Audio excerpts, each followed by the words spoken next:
Musik menghentak di pesta saat pasangan suami istri berdansa. Matt adalah pengacara dan Katrina pebisnis anggun. Matt memintanya membatalkan perjalanan demi tetap bersamanya malam ini. Katrina menjawab bahwa dia harus pergi ke Los Angeles untuk menyelesaikan pekerjaan penting. Temannya, David, tiba sambil bercanda bahwa Katrina hanya suka berdansa dengannya. Dia mengajaknya berputar dengan anggun dan berterima kasih karena telah mengundangnya, sementara sejarah yang dibagikan di antara ketiganya tersirat. Dalam percakapan tersebut terungkap bahwa mereka tidak terpisahkan saat di universitas, dan bahwa David pernah jatuh cinta padanya, meskipun dia memilih untuk menikahi Matt, menciptakan segitiga diam yang berdenyut di bawah musik. David menjauh untuk menjawab telepon. Ketika dia kembali, wajahnya berubah. Dia menginformasikan bahwa Kyle Medford telah dibunuh di rumahnya. Tanpa ragu, dia meninggalkan pesta dan berlari ke kediaman Kyle, tempat dia menemukan pemandangan yang brutal. Darahnya masih segar dan keheningan terasa berat meninggalkan kesan serangan yang buas. David membungkuk memperhatikan detailnya dan memastikan bahwa kejahatan itu lahir dari kebencian dan balas dendam. Di antara barang-barang tersebut, dia menemukan kapak kuno yang berlumuran darah yang mereka identifikasi sebagai senjata pembunuhan dan segera mengirimnya untuk analisis sidik jari. Saat memeriksa, dia membuka sebuah kotak perak kecil dengan helai rambut di dalamnya. Inskripsinya dalam bahasa Mandarin. Dia menyimpannya dengan hati-hati, yakin bahwa itu bisa menuntunnya kepada seseorang. Ketegangan meningkat di dalam rumah yang remang-remang itu.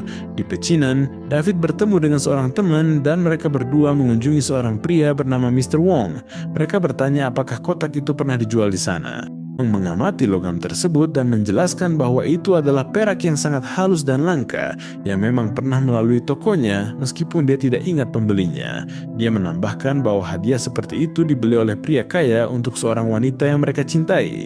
Ketika mereka memintanya untuk menerjemahkan kata Mandarin tersebut, dia mengatakan bahwa itu berarti Jaded, nama yang menjadi judul cerita ini. Tak lama kemudian, Katrina melakukan perjalanan menuju Los Angeles dengan koran di tangannya. Dia membaca berita kematian Kyle dan tatapannya terhenti dengan ketertarikan yang berlebihan. Sementara itu, Matt dan David menghadiri pemakaman Kyle bersama kenalan lainnya. Di antara bisik-bisik, Matt mengatakan kepada David bahwa mereka memiliki kesempatan yang menentukan dan bahwa mereka harus menyelidiki secara mendalam, karena kasus ini dapat mendorongnya menjadi jaksa wilayah. David menjawab bahwa dia tidak mencari jabatan, dia mencari kebenaran untuk menegakkan keadilan dan menangkap pembunuhnya. Percakapan itu meninggalkan kesepakatan yang tegang di atas peti mati yang tertutup. Keesokan harinya, di kantor, polisi menyerahkan barang-barang milik Kyle. Di antara map dan amplop, semua orang terkejut melihat foto-foto gubernur California dalam situasi yang memalukan dengan seorang wanita. Mereka berpikir bahwa foto-foto itu bisa menjelaskan motif kejahatan tersebut. David mengambil foto-foto itu dan menuntut pembicaraan pribadi di kantor gubernur. Saat melihatnya, gubernur meledak dan menyebut Kyle sebagai pemeras yang menjijikan. Dia menyatakan bahwa dia menjalankan jaringan prostitusi untuk tokoh-tokoh terkemuka dan mereka untuk memeras mereka setelahnya. Dia mengaku khilaf layaknya pria biasa, namun memperingatkan bahwa jika David buka mulut, karirnya tamat di California. David kembali dan ditegur Cliff karena gubernur murka. Cliff pun memecatnya. David menolak, lalu Cliff mengizinkannya lanjut dengan syarat jangan melanggar batas lagi. David kemudian bertanya kepada Vasco soal wanita di foto gubernur itu. Vasco mengungkapkan bahwa namanya adalah Patrice, seorang pelacur yang pernah dipenjara. Selain itu, Kyle memiliki sebuah rumah di pulau terpencil tempat aktivitas terlarang terjadi. Bersama Vasco dan detektif lain, Henderson, mereka pergi ke properti tersebut. Dan mereka menemukan kamera tersembunyi di mana-mana. Di perapian, mereka menemukan pita yang terbakar. Vasco memastikan bahwa laboratorium dapat memulihkan sebagian isinya. Mereka menginterogasi tetangga Kyle, menunjukkan foto kepadanya, dan pria itu mengidentifikasi Patrice sebagai pengunjung yang sering datang. Kemudian mereka mengikuti Patrice ke sebuah salon kecantikan di pecinan. Dia mendeteksi mereka, panik, dan berlari melalui jalan-jalan yang ramai. David menyusulnya dan menghentikannya dengan tegas. Di kantor polisi dia berteriak dan mengancam dengan pengacaranya, tetapi David dan Henderson mengingatkannya bahwa mereka melihatnya meninggalkan rumah Kyle berkali-kali selain di foto bersama gubernur. Mereka memperingatkannya bahwa jika skandal itu bocor, dia akan menjadi sasaran. Sambil gemetar, Patrice membongkar segalanya. Ia bertemu Kyle di pesta. Pria itu tahu profesinya dan menawarkan bayaran lebih tinggi.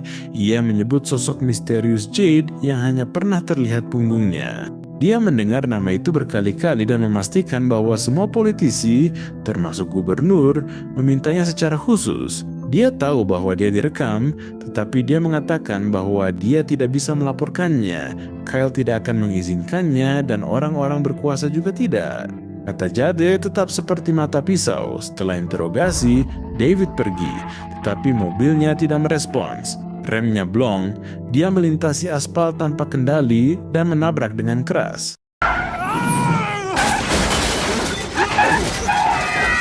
Ia terluka di rumah sakit, yakin ada sabotase untuk membungkamnya. Cliff memintanya berhenti, namun David menolak keras. Kembali di kantor, seorang asisten memberitahu dia tentang sebuah temuan, sidik jari pada kapak berlumuran darah milik Katrina Maxwell. David membeku dan kasus ini menjadi pribadi. Untuk memastikan, dia mengunjungi kembali tetangga pulau itu dengan serangkaian foto baru. Pria itu menunjuk Katrina dan mengatakan bahwa dia melihatnya di sana beberapa kali. David langsung keluar untuk menghadapi Matt. Dia memberitahu bahwa sidik jari Katrina ada pada senjata tersebut, tetapi Matt menjawab bahwa ada penjelasan yang jelas. Katrina dan Kyle sedang mengerjakan akuisisi sebuah karya seni untuk museumnya, dan itu tidak membuktikan apapun. David menolak alasan apapun dan tetap harus menginterogasinya. Malam itu, mereka mendatangi rumah Matt dan Katrina yang mengaku sempat menemui Kyle untuk urusan bisnis. Dia ingat bahwa Kyle menunjukkan kapak baru yang menurutnya berasal dari suku Afrika dan memintanya untuk memegangnya guna merasakan beratnya. Pasco bertanya apakah dia menyentuh sesuatu yang lain. Katrina mengatakan bahwa dia tidak ingat meskipun dia melihat topeng Afrika dan tidak yakin telah menyentuhnya. Mereka mendesak detail. Apakah ada orang yang bisa menguatkan rutenya? Apakah dia melihat Matt saat kembali atau apakah dia tidak ada di sana? Kemudian David bertanya apakah dia memiliki hubungan intim dengan Kyle. Pertanyaan itu memicu kemarahan Katrina dan Matt yang mengakhiri wawancara dan mereka pun pergi. Kembali di kantor polisi, berita yang mengubah suasana datang. Laboratorium memulihkan sebagian pita yang terbakar di pulau itu. Saat memutarnya, muncul gambar Kyle dan Katrina bersama-sama, gambar yang jelas. David tergerak dan mengerti bahwa Katrina berada lebih dekat daripada yang diakui. Sebelum mengambil tindakan, asistennya mengatakan bahwa Patrice menelepon dan meminta untuk bertemu di sebuah kafe, memberikan alamatnya. Di kafe, David mengamati Patrice mendekat. Dia menyeberang jalan dengan hati-hati, tetapi sebuah mobil menerobos dan menabraknya. Kendaraan itu berhenti, mundur, dan melindasnya untuk memastikan kematiannya, lalu melarikan diri. David meminta bantuan dan mengejar. Kota itu sedang terbakar dalam festival Mandarin. Lampion dan orang-orang menghalangi jalan. Dengan kecepatan penuh, dia melewati bendera dan genderang sampai lalu lintas terbuka. Tiba-tiba, mobil penyerang menghilang dan muncul kembali di gudang tua. Dia menabrak sisi samping dan mobil David jatuh ke air.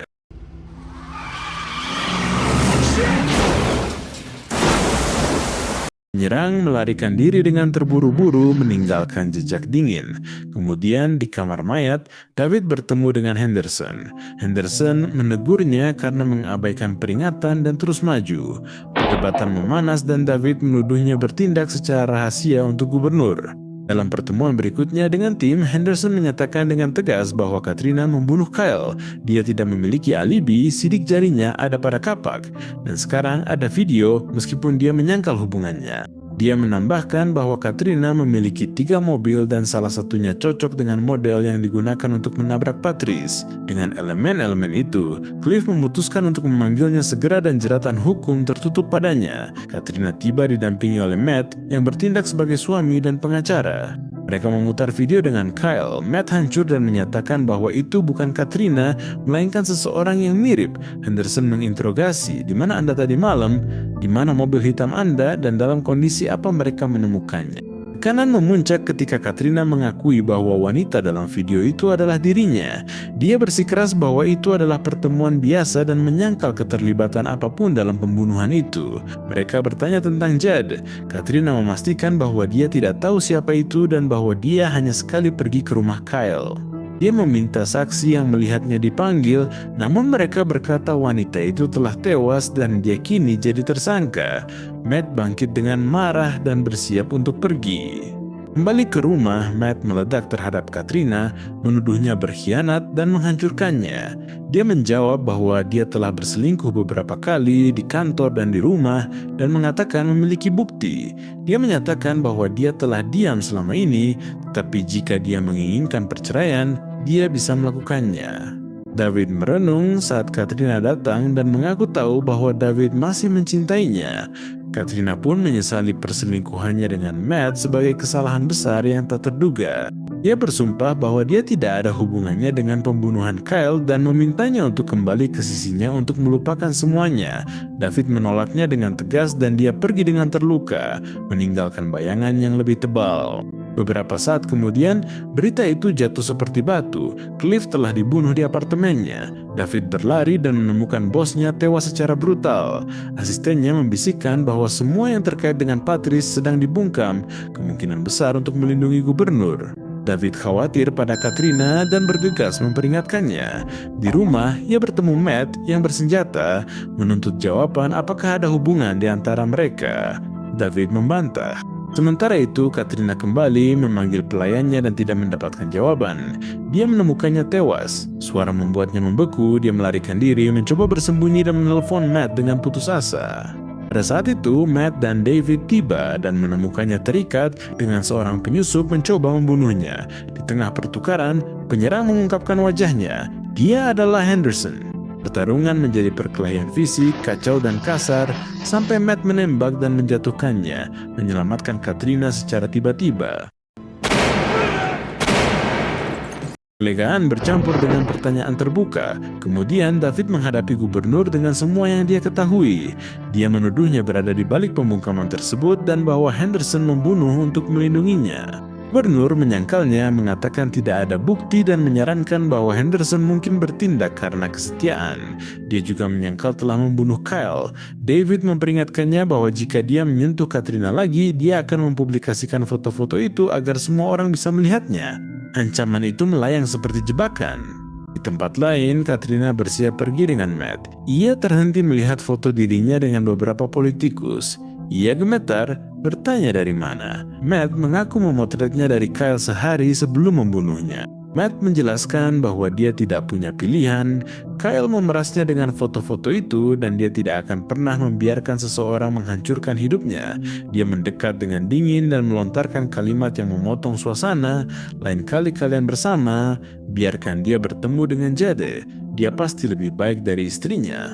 Kemudian dia pergi, dan Katrina tetap terisak dalam syok, hancur karena rahasianya telah terungkap dan identitas aslinya Jade tersingkap. Penampilan luar menopang seluruh kekaisaran sampai sebuah kebenaran membakarnya. Terkadang apa yang dilakukan demi cinta atau demi keadilan hanya menambah bentuk kehancuran yang lain. Tidak ada korban yang murni atau pelaku yang tersembunyi, hanya orang-orang yang memutuskan untuk diam ketika seharusnya mereka berbicara. Kata terakhir terasa berat seperti sebuah vonis yang terbuka. Jika sudah sampai di sini, klik video rekomendasi saya ini, pasti Anda suka.